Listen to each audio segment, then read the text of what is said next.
Packers have dropped 3 straight now and are 6-3, 1 game behind the Vikings in the NFC North, who have won 5 consecutive and are 7-2. Stephen A. Will Rodgers, that bad man, save the day? Skip Bayless, I don't think he has a choice. He's the bad man. I got to admit to you, I'm forced to pick the bad man that is Aaron Rodgers here because I can't imagine what will be said about him if he loses a 4th consecutive game. At some point in time, a level of that's right. Yeah. By you. Well, actually, you're the only one. You're the only one I'm concerned about. There's nobody else that phases me. So it's just the way that it is. But I got to tell you, I'm a bit worried because I look at the Minnesota Vikings, Skip. They have surprised me. Adrian Peterson has been outstanding. That's no surprise. Teddy Bridgewater has been, he's been good. He's been good. And when you look at their defense, man, they just show up. And I can't rave enough about Zimmer. So I'm looking at Green Bay, and I'm like, you have every reason to be able to lose this game, particularly on the road. You're going to have a lot of stuff stacked against you. There's no question about that. And you know what questions I have about Green Bay's defense? It's highly suspect.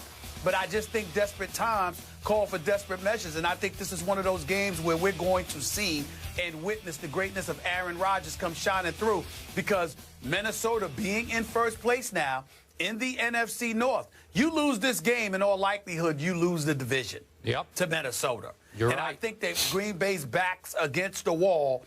So it's like that rat trapped in the corner against that cat. I mean, this is what it is. You're going to run up until you have no choice but to come out clawing and scratching your way out of that abyss. And I find that to be the situation that the Green Bay Packers are in. I have no reason, plausibly speaking, based on what we have seen from the Green Bay Packers, to pick them to win this game. Lacey was out. Starks hasn't stepped in admirably. James Jones, along with Randall Cobb and Devontae Adams, according to the scouting combine, the stats from the scouting combine and the Pro Football Day, when they came out the slowest times of any receiving corps in the NFL right now. You know how I feel about Richard Rodgers. As far as I'm concerned, he ain't Mr. Rodgers because I can't count on him, okay? So I look at it from that perspective, and I just say to myself, I'm very worried about Green Bay, but I've got to believe that with their backs against the wall, they understand the precipice that they're up against, and I think that they're going to respond in kind because I believe in Aaron Rodgers. If Green Bay loses this game, I believe they lose the division crown. I don't think that's going to happen. I think it's that important. I think if they find a way to win this game, I'm going to pick Green Bay to win 24-21. Very interesting. And I admire you for sticking with the bad man. He'd better win this game. You're right. Yeah. And yet, before I make my pick, I went last night through my stats packet from ESPN, and numbers just leap out at me that shock me how bad Aaron Rodgers has been over the last 3 games, or Green Bay has been over the last 3 games. Yeah. But I look at what's happened with Randall Cobb. From 2011 to 2014, Aaron Rodgers completed 75% of his passes to Randall Cobb, who, when I was rooting against Rodgers, Randall Cobb would just torment me because he always seemed to get open at the most opportune moment. Now, obviously, there was Jordy Nelson to make the big defense stretching plays, but Randall Cobb made a lot of third down catches that just killed me when I rooted against Aaron Rodgers. Now, this year, he's completing only 59% of his passes to Randall Cobb and missed him, obviously, on the 2-point try in Carolina. Then I look at blitzing. First 6 games, Packers 6-0. Aaron Rodgers was blitzed only 20% of the time. And when he was blitzed, he completed 77% of his passes. Last 5 games, he's been blitzed 41% of the time and completed only 52% of his passes. He's crumbling under the – Aaron Rodgers is crumbling under the blitz. The bad man. I'm just stunned by that. And then, as you talk about running the football, first 6 games, they average 127 yards rushing. Last 3 games, 69 yards. Well, they can't do anything. They can't defend. They haven't had a sack in 3 straight games. And the Vikings have still the best rusher in pro football. The best running back in pro football is still Adrian Peterson. He looks even better than he did maybe 3 or 4 years ago. Now he's got his quickness and speed back. And their defense is just shocking me because it's a top 5. And in fact, it allowed the second fewest points in the NFL. So it's a legit defense under the great Mike Zimmer. I'll give him great because he's long been a really great defensive football coach. I knew him back to his Dallas days. He can just coach defense, and he's elevating in stature into a top 5 defensive coach, even though he is the head coach. So in the end, I say it's going to come down to me, Aaron Rodgers, Teddy Bridgewater. I'm sorry, I can't buy Teddy Bridgewater. I just can't. So I'm going to go with you this Sunday because, come on, Aaron Rodgers has to be able to beat Teddy Bridgewater in a big game of a big division sort of tilting game. Well, come on, really? You can't beat Teddy Bridgewater? You know, I hear the conclusion that you're coming to. We're there together. It's just that it's for different reasons. Like, Teddy Bridgewater isn't going up against the same defense as Aaron Rodgers. No. So when you say Aaron Rodgers, can he beat Teddy Bridgewater?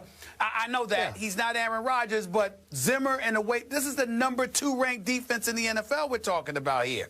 And so when we're looking at it from that perspective and the way that they can get things done, Teddy Bridgewater going up against Green Bay is an entirely different thing than Aaron Rodgers going up against Minnesota. I guess it evens the scales to some degree because Green Bay's defense is suspect, and while Minnesota's defense is formidable, Green Bay has the Aaron Rodgers. But when we talk about, Skip, him being pressured in the pocket, look, Aaron Rodgers has been pressured in the pocket in the past. This is not phasing him. What's phasing him is that those receivers aren't getting open, and he has to hold on to the ball a little bit longer because he's trying to find somebody who's open. But I'm thinking Aaron Rodgers scrambling out of the pocket, Aaron Rodgers running with the football, Aaron Rodgers moving the chains, extending the play, and doing what he can to assist in grinding Minnesota down and working them into the ground. I think that's the kind of stuff that's going to happen, that have to transpire. And not only that, you're going to need it to transpire to keep Adrian do. And so when I look at it from that perspective, you and I both reached the same conclusion. Aaron Rodgers has to find a way to win this game. Because if he finds a way to win this game, if he does not, rather, they have lost 4 straight. And let me tell you something, Skip Bayless. As much as I love this man and as much as I believe he's the most talented quarterback I have ever seen, I can't call him that bad man anymore. He loses 4 straight. Yep. I mean, it's a problem. It's going to be a problem. So I'm hopeful. You know, I mean, I just think it's one of those situations. Minnesota's the better team because they're the more complete team. But they don't have Aaron Rodgers. And this is the kind of game your star is supposed to find a way to win for you. Yeah, I agree. But if he does lose, you're going to have to go with me and just call him bad, period. B-A-D, bad, Hanging period. up the crown. Right? Oh, it's a sad day. Well, not if he throws for 400 yards and no interceptions. If he shows up and performs and the defense blows it, that's different. But he has to perform. I'm going to be watching how he performs because he needs to be better. Okay, last point. I like Teddy Bridgewater. I have never loved him. I didn't love him coming out of his draft, and I told you that. He's actually been a little better than I thought. He does have some poise. I still think his accuracy comes and goes. But under the great Norv Turner, I think he's found a comfort zone that is pretty good, but not very good, just pretty good. And I still say, despite what Greg Schiano said on Mike and Mike the other day, you know, he compared him to a young Joe Montana just in the way he has poise and accuracy and footwork in the pocket. I know where Greg's trying to go with that. It's a little much for me, but it is a little much. It's just a little much. I'm sorry. I get the early comparisons, the guy who was kind of overlooked coming out of the draft, Joe Montana, 3rd-round draft pick, of course. But it's like comparing anybody to Michael Jordan. Just stop. It's not fair to Teddy Bridgewater. So in this case, this is magnitude. This is the Packers, the reigning champion of your division, and you get them at home. And it's going to have buzz, and it's going to have hype, and it's going to have focal point on the home team quarterback. And I'm not sure Teddy can live up to that yet. That's just me. Mal, the only part that I disagree with you about, Skip, is that if you look at Zimmer, they've done a phenomenal job of managing Teddy Bridgewater. Yes, he's thrown 7 touchdowns, just 6 interceptions. Yep. All right, the QBR is, what is that, about 63? The quarterback rating is at 84. Yep. Not bad. He hasn't even passed for 2,000 yards on the season as of yet. But they have the #1 rushing attack even though it's the 31st passing attack, they have the #1 rushing attack. Yep. They spend a large chunk of the time moving the chains and running the football and running a relatively pedestrian-style offense, in my estimation, where Teddy Bridgewater isn't required to take but so many chances. I think when you look at it from that perspective, with Rudolph, with Wallace, and the crew, I just think that it's one of those situations where you just look at him and say, I'm not sure that's the way to go, because they sort of look at him as a game manager. He's like Minnesota's version of Alex Smith to some degree. Okay. And I think if you look at it from that perspective, I don't think it's going to be that much pressure on him. He just needs to make sure he doesn't mess up and lose the game for you. And I think Teddy Bridgewater is good at doing that. All right. I hear what you're saying, but I'm still going to boil it down in the end to Aaron Rodgers 23, Teddy Bridgewater 20. That's what I'm going to call it. Okay. All right. So you're both going with Green Bay. Vegas is not, though. Minnesota is favored by 1. And speaking of Vegas, we are all hyped for the big fight this weekend, Cotto versus Canelo. Check out Oscar De La Hoya on SportsCenter yesterday, telling you why this is must-see TV. I just want to point out that we got validation from Stephen A. Smith this morning. He tweeted out, it's a must-watch event Saturday night. So thank you, Stephen. Oh, well, if Stephen A. says it, I mean, then you got to watch it, right? Wow.